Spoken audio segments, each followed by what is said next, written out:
स्वागत है आप सभी का। आज मैं सुनाने जा रही राम और जटायु की कहानी। कैसे हुई श्री राम भक्त जटायु को मुक्ति, जानने के लिए पढ़े एक कथा। प्रजापति कश्यप जी की पत्नी विनिता के दो पुत्र हुए, गुरूर और अरुण। अरुण जी सूर्य के सारथी हुए। संपाति और जटायु इन्हीं अरुण के पुत्र थे। बचपन में संपाति और जटायु ने सूर्यमंडल को स्पर्श करने के उद्देश्य से लंबी उड़ान भरी। सूर्य के असहाय तेज से व्याकुल होकर जटायु तो बीच से लौट आए,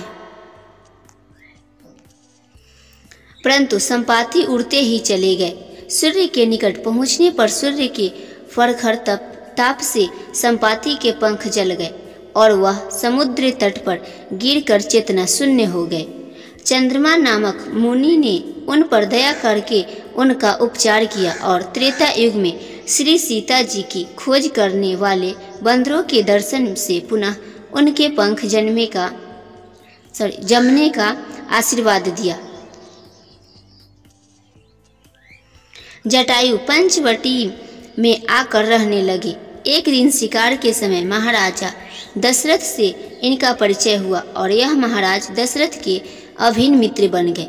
वनवास के समय जब भगवान श्री राम पंचवटी में पर्णकुटी बनाकर रहने लगे, तब जटायु से उनका परिचय हुआ। भगवान श्री राम अपने पिता के मित्र जटायु का सम्मान अपने पिता के समान ही करते थे। भगवान श्री राम अपनी पत्नी सीता जी के कहने पर कपट मृग मारीच को मारने के लिए गए और लक्ष्मण भी सीता जी के कटु वाक्य से प्रभावित होकर श्री राम को खोजने के लिए निकल पड़े। आश्रम को सूना देखकर रावण ने सीता जी का हरण कर लिया और बलपूर्वक उन्हें रथ में बैठाकर आकाश मार्ग से लंका की ओर ले चला।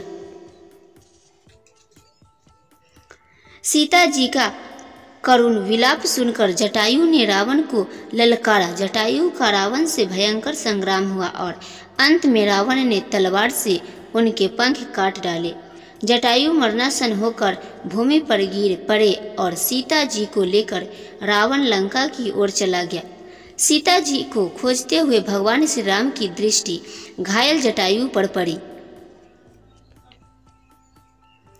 जटायु मरणासन थे। वह श्री राम के चरणों का ध्यान करते हुए उन्हीं की प्रतीक्षा कर रहे थे। इन्होंने श्री राम से कहा, राक्षस राज रावण ने मेरी यह दशा की है। वह सीता जी को लेकर दक्षिण दिशा की ओर गया है। मैंने आपके दर्शनों के लिए ही अब तक अपने प्राणों को रोक रखा था। अब मुझे अंतिम विदा दे। भगवान श्री राम ने नेत्र भर आए। उन्होंने जटायु से कहा, तात, मैं आपके शरीर को अजर अमर तथा स्वस्थ कर देता हूँ। आप अभी संसार में रहे। जटायु बोले, श्री राम, मृत्यु के समय आपका नाम मुख से उच्चारित हो जाने पर अधम प्राणी भी भवबंधन से मुक्त हो जाता है। आज तो साक्षात आप स्वयं मेरे पास है। अब मेरे जीवित रहने से कोई लाभ नहीं है।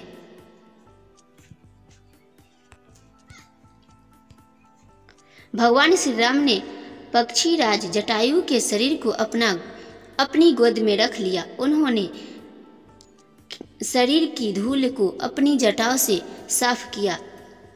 जटायु ने उनके मुख कमल का दर्शन करते हुए उनकी गोद में अपना शरीर छोड़ दिया।